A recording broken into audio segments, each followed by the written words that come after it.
the Old Testament, sacrifice was messy business. There was blood, the smell of burning animal flesh, smoke that would bring tears to the eyes. And this is what Paul calls us to be. In Romans chapter 12, verse 1, he calls us to be living sacrifices.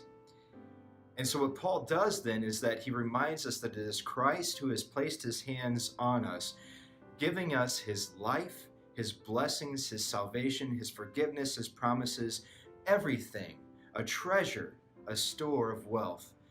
And he has placed that upon us, and then he calls us to go and live in service towards him, and to live not for ourselves, but for others. And what does that look like? It looks messy.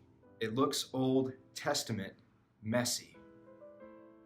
As we give our lives for others, that means that we endure insults and we don't hit back like the world would want us to. The world would call that beautiful, but we call beautiful bearing insults.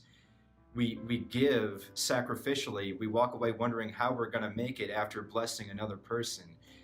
We give our time, sometimes time that maybe we shouldn't sacrifice because another needs it.